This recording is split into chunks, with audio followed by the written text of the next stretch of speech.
The helicopter stunt gone wrong. In 1982, on the set of Twilight Zone the movie in California, the crew was filming what was supposed to be a heroic rescue scene. Explosions, gunfire, and a low-flying helicopter hovering just feet above actor Vic Morrow and two child extras. Everything looked perfect, until it didn't. When the special effects crew set off a bigger explosion than planned, the helicopter was hit by debris. The pilot lost control, and the chopper spun sideways. Within seconds, the blades came down, directly over Morrow and the two children. The crash killed all three instantly, right in front of the cameras. No one screamed.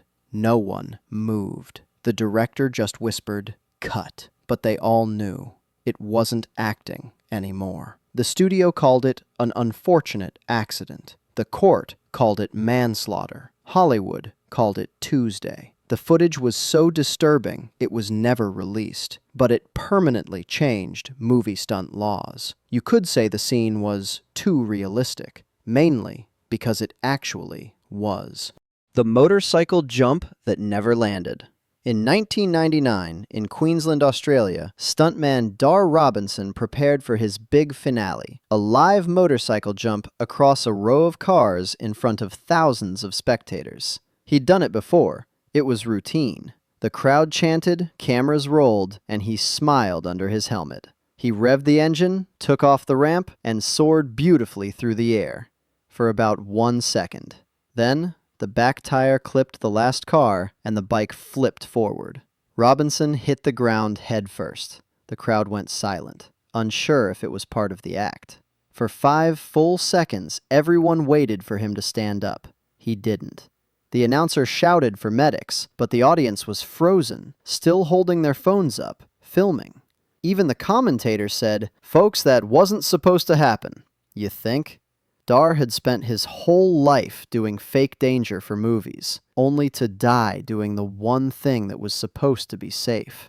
They say he died doing what he loved.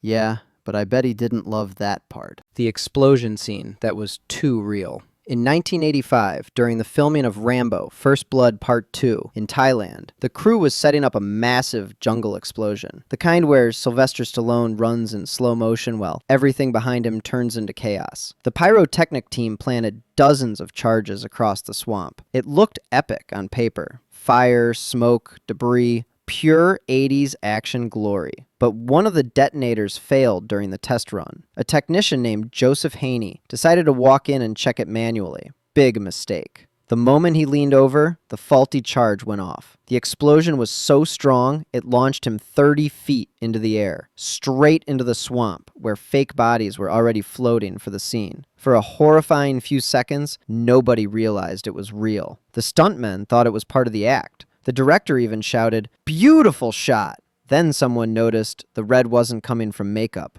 Production halted instantly. Stallone reportedly walked off set, pale and silent. The studio blamed a technical miscommunication, which in Hollywood usually means someone didn't read the manual. Rumor says Stallone refused to film another explosion up close ever again. Can't blame him. Nothing kills your action hero energy faster than watching the special effects guy become the special effect. That accident changed how pyrotechnics were handled in big-budget films. But like most things in Hollywood, it took a real explosion to make people care about fake ones. The Wingwalker's final flight.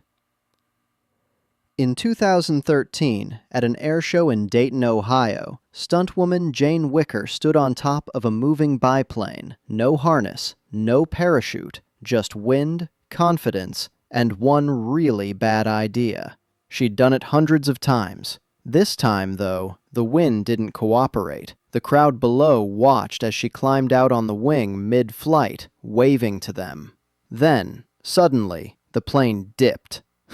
People laughed, thinking it was part of the show, until it wasn't. The nose dropped, the engine roared, and the plane slammed into the ground in a massive fireball right in front of thousands of people. For a moment, the audience clapped, because they thought it was a pyrotechnic stunt. Then the fire truck started moving. The FAA blamed wind shear. Jane's fiancé, who was also a pilot, said she died doing what she loved. That's true, but maybe next time, Love could involve a seatbelt.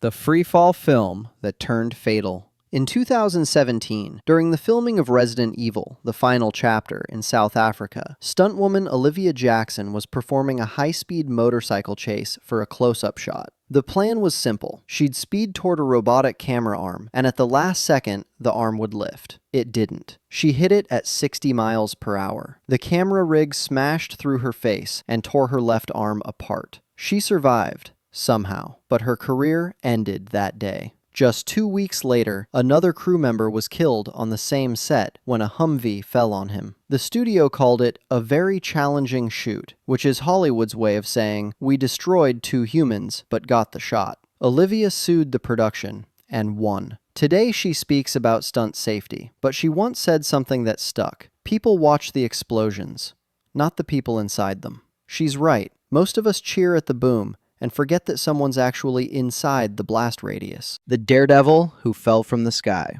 In 2013, in China's Zhangjiajie Mountains, the same place that inspired the floating cliffs from Avatar, daredevil Xinyang Liu prepared for a live wingsuit jump between 2 narrow peaks. He smiled for the cameras, waved to the crowd, and said, "Time to fly!"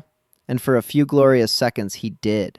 He soared between the cliffs, cutting through the air at 120 miles per hour. Then a gust of wind slammed him sideways into a rock face. The impact was instant, like a bird hitting a window at Mach 2.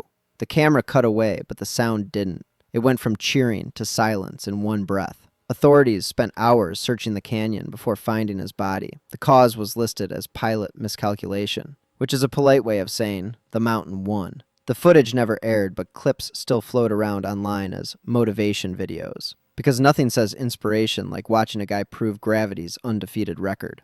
The live stream fire stunt. In 2020, in India, a YouTuber named Vivek decided to celebrate hitting 100,000 subscribers with a cinematic fire stunt. His idea? Pour gasoline in a circle, stand in the middle, and light it while posing in slow motion. He told his viewers, it's all about control. Spoiler, it wasn't. The flames spread faster than he expected. Within seconds, the fire jumped the line and set his clothes ablaze. His crew panicked. The camera kept rolling as they tried to put him out with jackets, dirt, even water bottles. By the time help arrived, 90% of his body was burned. He died the next day. The video hit 1 million views overnight. The comments were full of RIP legends and fire emojis, which feels painfully ironic. Police called it a tragic accident. The internet called it content. And that's the scary part, when dying on camera gets you more views than living off it.